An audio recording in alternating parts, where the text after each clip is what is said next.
Daily Bible reading, Esther chapter 6. That night sleep deserted the king, and he ordered the book of records, the annals, to be brought, and it was read to the king. There it was found written that Mordecai had denounced Bigthana and Teresh, two of the king's eunuchs, who guarded the threshold, who had plotted to do away with King Ahasuerus.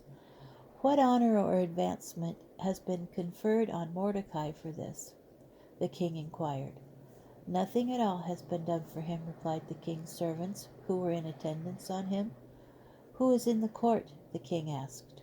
For Haman had just entered the outer court of the royal palace to speak to the king about having Mordecai impaled on the stake he had prepared for him. It is Haman standing in the court.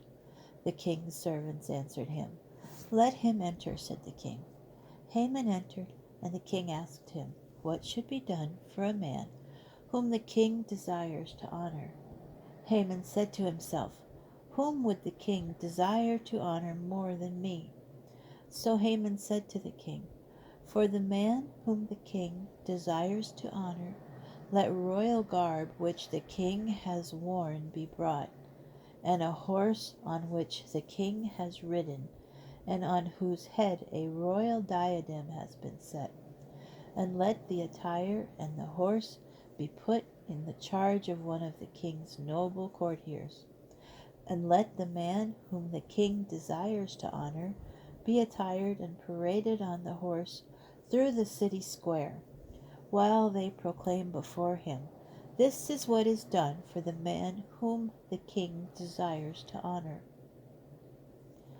Quick then, said the king to Haman, get the garb and the horse as you have said, and do this to Mordecai the Jew, who sits in the king's gate. Omit nothing of all you have proposed. So Haman took the garb and the horse, and arrayed Mordecai, and paraded him through the city square. And he proclaimed before him, this is what is done for the man whom the king desires to honor. Then Mordecai returned to the king's gate, while Haman hurried home, his head covered in mourning.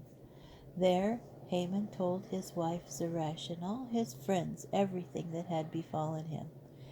His advisers and his wife Zeresh said to him, if Mordecai, before whom you have begun to fall, is of Jewish stock, you will not overcome him. You will fall before him to your ruin.